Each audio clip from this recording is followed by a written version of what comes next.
여러분, 오늘 말씀을 이렇게 읽으면요, 잘 눈에 들어오지 않을 겁니다. 이게 무슨 말씀일까? 무슨 내용일까? 읽어도 이해하기가 어렵습니다. 왜 그러냐면 다니엘 이 말씀 7장 이후로부터는 이제 환상에 대한 그러한 계시가 주어지죠. 그래서 역사적인 배경을 이해하지 못하면은 말씀을 쉽게 이해할 수가 없습니다. 여러분, 오늘 말씀에는 한 왕이 나옵니다. 한 왕. 이 한 왕에 대한 예언의 말씀인데요. 그 왕은 북방 왕조.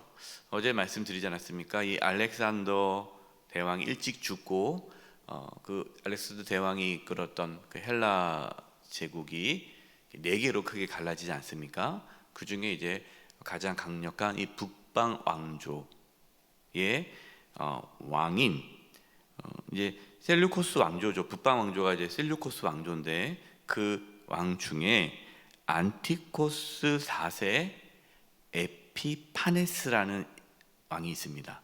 에피파네스. 이 에피파네스에 대한 말씀이에요. 이 에피파네스는 적 그리스도를 예표하는 왕입니다. 여러분들이 이렇게 한번 인터넷이나 이렇게 찾아보시면은 좀 더 이 역사적인 배경을 알면은 본문을 이해하는 데 도움이 될 것입니다. 근데 이 에피파네스가 어떠한 인물이냐면 아주 비열하고 아주 악하고 아주 곤모술수가 뛰어나고 어제 그러한 사람인데 왕이 됐어요. 이것이 21절입니다. 21절. 또 그의 왕위를 이을 자는 한 비천한 사람이라. 이 비천한 사람이 에피파네스입니다. 나라의 영광을 그에게 주지 아니할 것이나, 그러니까 원래 이 에피파네스는 왕이 될 사람이 아니에요. 그러나 그가 평안한 때를 타서 속임수로 그 나라를 얻을 것이며, 그러니까 속임수로 그 나라를 얻게 됐습니다. 그래서 여러분, 비천한 사람이라는 이 비천하다는 뜻은, 이 본문에서 비천하다는 뜻은요, 비열하다, 야비하다, 속임수를 쓰다, 그리고 왕이 될 만한 인물이 아니다, 이러한 뜻입니다. 그러니까 에피파네스는 왕이 될 수 없는 사람이에요. 자격이 없고 아주 자격도 안 되고 아주 비열하고 야비한 인물인데 비열한 정치적인 계략을 통해서 왕이 됐습니다. 원래 조카가 왕이 돼야 되는데 이 정치적으로 이렇게 사람을 귀합해서 조카를 제거하고 이제 본인이 왕에 오르게 됐습니다. 여러분, 세상을 가만히 보면요, 여러분 직장에서도 그렇고 이렇게 세상을 보면 정치도 그렇고요, 에피파네스처럼 비열하고 야비하고 속이고 이런 사람들이 막 성공하는 것을 보게 되죠. 세상은 뭐라고 말을 합니까? 수단과 방법을 가리지 말고 네가 원하는 것을 얻어야지 어찌 그렇게 뭐 순진해가지고 그렇게 뭐 순진하고 약해 빠져가지고 되겠느냐. 이 세상이 어떤 세상인데. 그래서 여러분, 지금도 세상 사람들은 얘기합니다. 자신의 어떤 권력을 차지하려면 수단과 방법을 가리지 말아라. 이게 뭐 저는 직장 생활을 하지 않았지만 직장 생활 하신 분들의 이야기를 들어보면 아주 정말 더럽고 치사하고 뭐 이런 것들을 많이 본다고요. 자기가 승진하기 위해서, 자기가 더 높은 자리에 앉기 위해서 속이고 끌어내리고 또 패를 가르고 이러한 여러 가지 모습들을 보게 된다는 것이죠. 여러분, 지금도 마찬가지죠. 지금도 사회 곳곳에 이러한 부정부패와 이러한 악함으로 자신의 권력을 유지하려는 자들이 여전히 있다라는 것입니다. 여러분, 그게 세상의 모습이에요. 그리고 지금도 이 세상은 우리에게 그렇게 살아가라고 이야기를 하죠. 혹시 여러분 자녀들에게 야, 너는 그렇게 애가 순전해가지고 이 세상 어떻게 살 수 있겠냐, 좀 독한 마음을 가져라, 너도 좀 세상 사람들처럼 그렇게 살아라라고 하진 않으시겠죠? 예, 우리는 그렇게 살아가서는 안 되죠. 23절입니다. 그와 약조한 후에 그는 거짓을 행하여 올라올 것이요 소수의 백성을 가지고 세력을 얻을 것이며, 이 에피파네스는요 다른 나라들과 동맹을 맺습니다. 약조합니다. 그런데 그 동맹 맺은 나라를 속여요. 그리고 자신의 세력은, 처음엔 자기는 소수의 세력이에요. 자기는 세력이 약해요. 하지만 계속해서 이렇게 동맹을 맺은 척하면서 뭐 좋은 관계를 맺는 것처럼 하면서 결국에는 이용하는 거죠. 자신의 세력을 키우려는 데 있어요. 그러니까 에피파네스는 자신의 세력을 얻기 위해 거짓으로 동맹을 맺었던 자예요. 여러분, 이런 사람이 있지 않습니까? 주변 사람들을 이용해서, 도구로 이용해서 자신의 어떤 이익을 챙기려는 사람들이 있죠. 여러분, 우리는 절대로 이러한 삶을 살아서는 안 됩니다. 사람을 속여서는 안 됩니다. 사람을 이용해서는 안 됩니다. 사람을 도구화해서는 안 됩니다. 겉으로는 친절하고 도움을 주는 것 같고, 내가 뭐 도와주겠다고, 걱정하지 말라고, 난 당신을 정말 사랑하고 지지하고, 나는 당신밖에 없다고. 그 뒤에서는 이용하는 거죠. 자기에게 도움이 되지 않으면 언제든지 버리고 배반하고, 이런 것이 이 에피파네스의 모습인데, 여러분, 이것이 세상의 삶의 모습이다라는 거예요. 여러분, 세상은 이러한 사람들이 성공하고 출세하는 것처럼 보입니다. 여러분, 그러한 성공을 부러워하지 마십시오. 하나님은 모든 것을 다 알고 있고 반드시 하나님의 심판을 받습니다. 24절입니다. 그가 평안한 때에 그 지방의 가장 기름진 곳에 들어와서 그의 조상들과 조상들의 조상이 행하지 못하던 것을 행할 것이요 그는 노력하고 탈취한 재물을 무리에게 흩어주며 계략을 세워 얼마 동안 산성들을 칠 것인데 때가 이르기까지 그리하리라. 이게 어떤 내용이냐면, 에피파네스는요 노력하고 탈취한 재물들을 나눠주면서 환심을 삽니다. 이게 돈 쓰면서 사람을 환심을 사가지고 그것도 이제 이용하는 거죠. 뭐 뇌물을 주는 거. 제가 뭐 이거랑 딱 뭐 맞는지는 모르겠지만, 그러나 제가 이 말씀을 묵상하는데, 제가 이제 이전에 이집트로 성지순례를 갔어요. 이집트, 이스라엘, 요르단 이 세 지역을 성지순례를 이제 가게 되면 이제 보통 가게 되는데, 이집트에 가니까 너무 못 사는 거예요, 사람들이요. 우리가 알기에는 이 이집트, 애굽 얼마나 엄청난 나라 아니었습니까? 예. 근데 제가 이제 그 가이드분 얘기를 들었는데, 이집트는 자원도 많아요. 엄청 자원도 많습니다. 그리고 관광지도 유명 관광지 많잖아요. 예.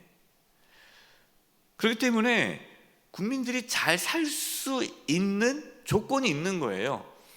뭐 옛날부터 엄청 잘 사는 나라 아니었습니까? 이 애굽이. 그런데 너무 못 사는 거예요. 잘 살 수 있는데 너무 못 사는 겁니다. 이게 제가 너무 신기해가지고 그 이유를 물어봤어요. 그랬더니 부정부패가 심하다는 거예요. 지도자들이 부정부패가. 제가 또 물어봤습니다. 아니, 부정부패가 심하면 국민들이 가만히 있습니까?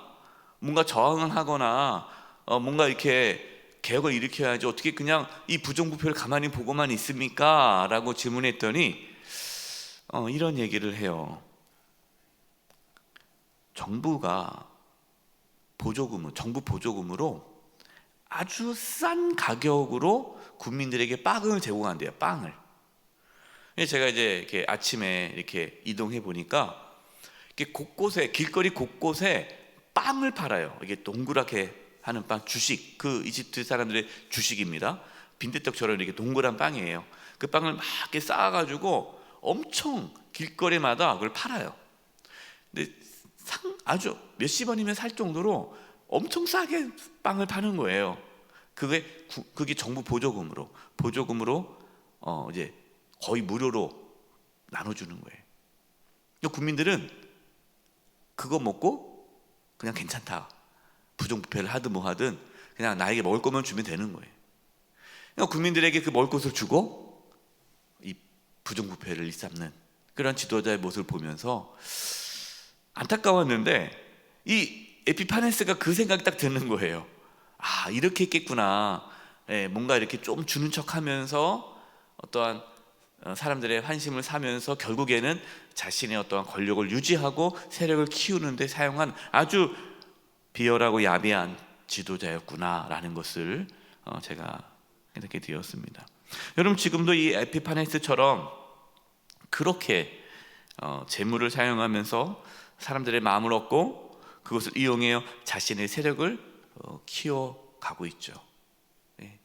정치인들이 뭐 그런 거 하지 않습니까? 뭐 이렇게 공약을 막 남발하잖아요. 뭐 되기 위해서 막 이거 하겠다, 이것도 하겠다 하고, 근데 결국 되면은 안 하지 않습니까? 뭐가 없다 하면서 다 이게 이 에피파네스의 이런 모습이 지금도 이렇게 이어지는 모습 보면서 참 마음이 아팠습니다. 27절 말씀 보십시오. 27절 말씀을 제가 표준 세번용으로 읽어드리겠습니다. 좀 더 이해하기 쉬울 것 같아서요. 그때에 그 두 왕이 함께 먹으려고 한시탁에 앉았지만, 이 두 왕은 북방 왕조와 남방 왕조를 뜻합니다. 항상 이제 대립적이었는데요. 그 동기가 악함으로 서로 거짓말을 주고받았을 것이다. 그러나 하나님께서 정하신 때가 오지 않았으므로 그들은 원하는 바를 얻지 못할 것이다. 두 왕은 서로 해하려고 거짓말을 하면서 한 밥상에 앉았습니다. 이처럼 세상은 자신의 이익을 위해 거짓말도 서슴지 않죠. 그러나 아직 하나님의 때가 이르지 않아서 그들이 원하는 것을 이루지 못했다라고 말씀합니다. 여러분, 중요한 말씀이 나오는 거예요. 여러분, 우리가 보기에는 세상이 악한 자들이 다스리는 것 같고 모든 것이 악한 자의 어떠한 손 안에서 세상의 역사가 돌아가는 것처럼 보이지만, 실제로 역사는 하나님의 손에 의해 움직인다라는 것을 알아야 한다라는 것이에요. 여러분, 이것을 우리는 믿는 자들입니다. 하나님의 역사하심, 하나님의 손이 역사를 이끌어 간다라는 거죠. 28절입니다. 북방왕은 많은 재물을 가지고 본국으로 돌아가려니 그는 마음으로 거룩한 언약을 거스리며 자기 마음대로 행하고 본토로 돌아갈 것이며, 이 28절이 이제 역사적인 배경이 있는데요. 이 북방왕이 이 에피파네스가 이 적그리스도라는 그러한 별명을 들었다고 하지 않았습니까? 그 이유가 뭐냐면요, 이 에피파네스는요 많은 것을 약탈했음에도 불구하고 이제 북방 왕이니까 항상 남방이랑 가서 싸우고 돌아오는 길이 이스라엘이에요. 그래서 돌아오는 길에 약탈하는 거예요. 이스라엘 땅에서 예루살렘 성전에 들어가서 그 예루살렘 성전, 하나님의 성전에 있는 모든 기물들을 약탈하고 금을 베껴가고, 성전에 있는 금을 베껴가고 이렇게 했던 왕입니다. 성전을 더럽히고. 결정적인 게 이제 30절에서 32절 말씀이에요. 이는 깃대의 베델에 이르러 그를 칠 것입니다. 그가 낙심하고 돌아가면서, 그라는 것은 이제 에피파네스, 이 적그리스도를 상징하는 이 왕입니다. 낙심하고 돌아가면서 맺은 거룩한 언약에 분노하였고, 자기 땅에 돌아가서는 맺은 거룩한 언약을 배반하는 자들을 살필 것이며, 군대는 그의 편에 서서 성소 곧 견고한 곳을 더럽히며, 여기서 성소는 견고한 곳은 예루살렘 성전을 뜻해요. 예루살렘 성전을 더럽히며 매일 드리는 제사를 폐하며 멸망하게 하는 가증한 것을 세울 것이며, 그가 또 언약을 배반하고 악행하는 자를 속임수로 타락시킬 것이나, 오직 자기의 하나님을 아는 백성은 강하여 용맹을 떨치리라. 이게 어떤 일이냐면요, 이 에피파네스가 하나님의 성전을 더럽히는데 어떻게 더럽히느냐? 이 당시에 부정한 짐승이 돼지 아닙니까? 근데 돼지로 성전 안에서 제사를 지내게 해요. 예.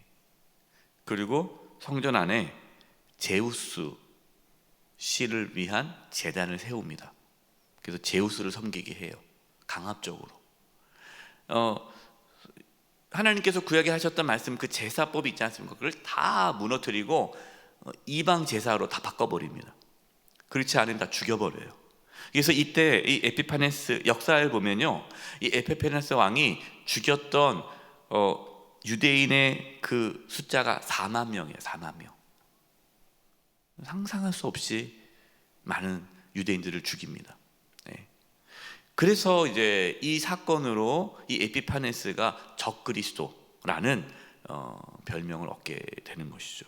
여러분, 이처럼 세상은요, 지금도 하나님의 나라를 무너뜨리려고 수단과 방법을 가리지 않습니다. 여러분, 이때 우리 하나님을 아는 백성들은 강하고 용기를 잃지 않아야 한다라고 말씀하고 있어요. 여러분, 지금 이게 2000년 전, 이게 주저 한 160년, 80년 2세기 때 있었던 이 사건인데, 단순히 이 사건을 우리가 아는 게 중요한 것이 아니라 오늘날도 동일하다는 거죠. 이 적그리스도, 이 세상, 하나님을 대적하는 이 문화와 이 세상의 가르침이 여전히 지금 우리를 공격하고 있죠.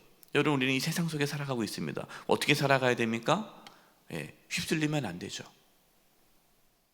강하고 용기를 잃지 않고 저항하며 싸워야 됩니다. 여러분, 우리는 믿음의 싸움을 하는 거예요. 믿음의 길을 끝까지 걸어가야 합니다. 이 세상에 물들지 않고, 이 세속에 물들지 않고 끝까지 하나님 말씀을 붙잡으면서 세상과 대적하며, 오해하지 마, 대적하라니까 막 밖에 나가서 싸우라는 게 아니라 이 세상의 이 악한 영들과 싸우고 승리하며 살아가야 한다는 것을 오늘 다니엘을 통해 하나님께서 우리에게 말씀하고 있습니다. 여러분, 오늘도 영적 싸움에서 승리하며 살아갈 수 있기를 간절히 축원드립니다. 합심해서 기도하겠습니다. 여러분, 우리가 직장에서 또 사회에서 세상 속에 살아가다 보면 이 에피파네스의 세력이 우리를 또 괴롭힙니다. 나도 저렇게 살아야 되는 거 아닌가? 나도 저렇게 성공하는 거 아닌가? 우리의 자녀도 뭔가 좀 야가야 될 텐데 너무 순진해가지고 이 세상 어떻게 살아갈까? 혹시 우리가 그렇게 이 에피파네스 왕처럼 살아가려는 그러한 모습이 있다면 주여 용서해 주시고, 우리 하나님 말씀을 붙잡고 살게 해 주시옵소서. 끝까지 믿음의 길을 걷게 해 주시옵소서.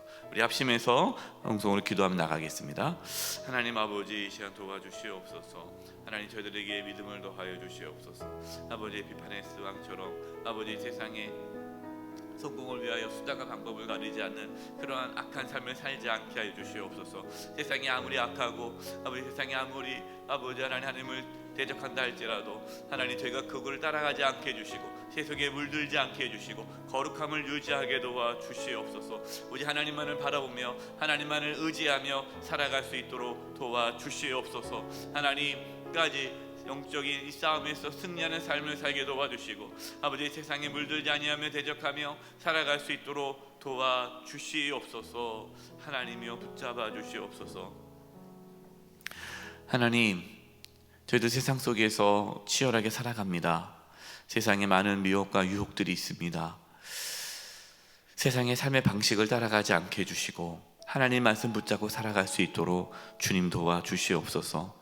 우리가 세상에서 많은 박해와 또 환난과 핍박을 당한다 할지라도 하나님 말씀 붙잡고 십자가의 길, 좁은 길, 예수님을 따라가는 그 길을 걷게 하여 주시옵소서. 용기를 주시고 담대함을 주시고 이 영적인 싸움에서 승리케 하여 주시옵소서. 예수님의 이름으로 기도드립니다. 아멘.